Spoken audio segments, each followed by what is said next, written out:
Assalamualaikum warahmatullahi wabarakatuh. Perkenalkan, nama saya Gata Majis Takwim, nomor absen 16 dari kelas 10B. Kali ini saya akan mempresentasikan Kerajaan Jenggala. Yang pertama, latar belakang. Latar belakang dari Kerajaan Jenggala adalah Kerajaan Jenggala adalah salah satu kerajaan yang pernah berdiri di Pulau Jawa, Indonesia sekitar abad ke-12 hingga abad ke-14. Latar belakang berdirinya Kerajaan Jenggala berkaitan dengan perpecahan yang terjadi dalam Kerajaan Kahuripan, sebuah kerajaan besar yang berada di wilayah Jawa Timur pada masa itu. Pada abad ke-11, Kerajaan Kahuripan yang dipimpin oleh Raja Airlangga mengalami kekacauan. Setelah kematian raja tersebut, Airlangga membagi kerajaan menjadi dua bagian. Sebagian bentuk upaya untuk menghindari perpecahan yang lebih besar, yaitu Kerajaan Jenggala di bagian timur dan Kerajaan Kediri di bagian barat.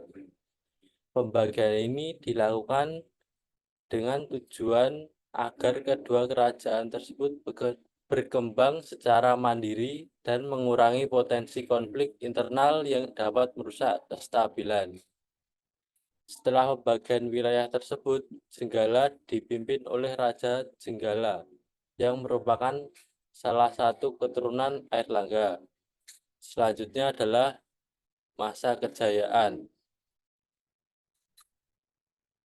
Masa kejayaan Kerajaan Jenggala terjadi pada abad ke-12 setelah pembagian Kerajaan Kahuripan oleh Raja Airlangga. Pada masa ini, Jenggala menikmati stabilitas politik dan berkembang dalam bidang ekonomi serta kebudayaan. Salah satu raja yang terkenal pada masa kejayaan Jenggala adalah Raja Kertajaya, yang dikenal sebagai pengusaha yang memperkuat kekuasaan Jenggala di wilayah Jawa Timur. Kejayaan Jenggala juga tercatat dalam hubungan perdagangan, di mana kerajaan ini terlibat dalam perdagangan laut yang cukup maju, dengan berhubungan dengan pelabuhan-pelabuhan penting di Indonesia di Asia Tenggara. Selain itu, pengaruh kebudayaan Hindu-Buddha yang berkembang di Jenggala memperkaya seni dan arsitektur pada masa itu. Namun, kejayaan Jenggala relatif singkat karena adanya konflik internal dan persaingan dengan kerajaan-kerajaan tetangga, terutama dengan Kerajaan Kediri. Jenggala akhirnya mengalami kemunduran setelah konflik-konflik tersebut, dan pengaruhnya mulai menurun setelah digantikan oleh Kediri sebagai kerajaan yang lebih dominan di Jawa Timur. Selanjutnya adalah fase kemunduran. Berdasarkan penemuan dari prasasti Ngantang tahun 1035, diketahui bahwa kerajaan ini ditaklukkan oleh Sri Jayabaya, Raja Kediri, dengan semboyan yang sangat terkenal, yaitu Panjalu Jayati atau Kediri Menang. Jenggala akhirnya menjadi bawahan dari Kerajaan Kediri. Runtuhnya Kerajaan Jenggala tersebut terjadi pada masa pemerintahan Mapanji Lanjut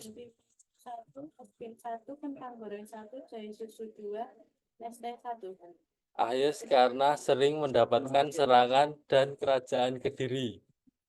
Melihat dari catatan sejarah tersebut, dapat disimpulkan bahwa penyebab keruntuhan Kerajaan Jenggala adalah penaklukan atau serangan dari kerajaan lain.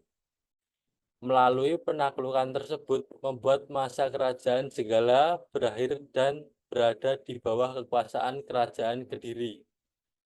Berdasarkan prasasti Turun Hyang II, menjadi bukti adanya peperangan antara Kerajaan Jenggala dan Kerajaan Kediri sepeninggalan Airlangga. Sementara kemenangan Kerajaan Kediri atas peperangan dengan Kerajaan Jenggala tercatat pada Prasasti Ngantang. Prasasti Sumengkap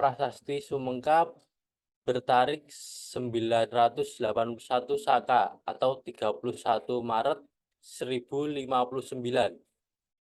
Prasasti ini dikeluarkan oleh Sri Maharaja Sri Samarotsaha Karnakesana Ratnanasangka Kirtisingga Jayantaka Tunggadewa, raja ketiga Kerajaan Jenggala. Dalam prasasti ini, raja menyebut dirinya dijadikan anak oleh raja almarhum. Para ahli menduga bahwa Raja Samarotsaha adalah menantu Airlangga karena menyebut dirinya dijadikan anak oleh raja almarhum. Selanjutnya adalah peninggalan dari Kerajaan Jenggala. Yang pertama adalah Candi Prada. Kerajaan Jenggala memiliki corak agama Hindu-Buddha, maka tak heran jika peninggalannya adalah sebuah candi. Candi ini terletak di Dusun Reno, Pencil, Sidoarjo. Namun pada 1965, bangunan ini dirusak oleh warga setempat. Candi Prada sendiri merupakan peninggalan dari Empu Barada. Di sekitar candi dapat ditemukan prasasti Watu Manak, di mana para warga menyebutnya sebagai Punden Prada. Menurut sejarah, Empu Barada membangun Candi Prada untuk sarana pemujaan terhadap Sang Hyang Batara Ismoyo atau Bathara Kartika. Yang kedua adalah sumur kuno. Salah satu peninggalan unik dari Kerajaan Jenggala adalah sumur kuno yang digunakan untuk berbuat klinik. Benda tersebut berlokasi di tengah area tambak, tepatnya di Desa PP Tambak Sedari Sidoarjo. Yang ketiga adalah Prasasti Malenga. Prasasti Malenga adalah salah satu prasasti yang dikeluarkan oleh Raja Sri Maharaja Mapanji Grasakan dari Kerajaan Jenggala yang berangkat tahun 974 Saka. Prasasti ini berbentuk 7 lempeng tembaga yang merupakan salinan dari aslinya yang kemudian diberi angka tahun 1258 Saka. Prasasti Malenga berisi tentang pemberian anugerah status Sima kepada desa Malenga, sebab desa itu telah membantu raja melawan musuhnya, yaitu Aji Linggajaya dari Tanjung. Selanjutnya adalah Prasasti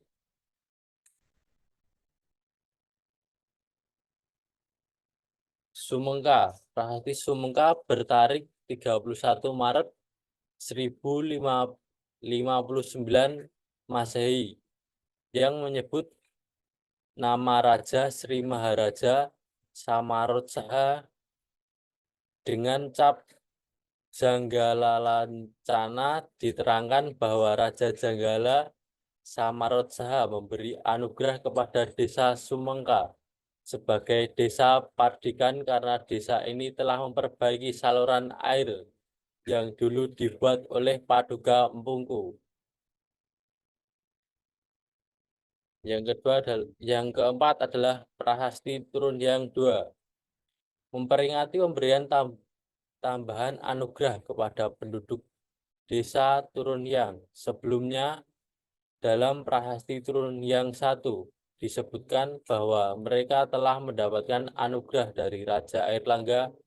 Anugerah kembali diterima oleh desa Turun Hyang atas jasa-jasanya membantu Mapanji Grasakan, raja pertama Kerajaan Jenggala. Angka pada prasasti ini hanya terbaca sebagian, namun para ahli meyakini angka adalah 966 Saka atau 1044 Masehi.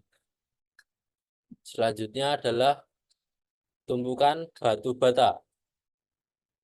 Peninggalan terakhir adalah sebuah situs tumpukan batu bata dengan luas 4 meter di Desa Urang Agung, Sidoarjo. Peninggalan ini baru ditemukan karena itu tidak ada informasi lebih lanjut. Sekian dari saya, terima kasih. Wassalamualaikum warahmatullahi wabarakatuh.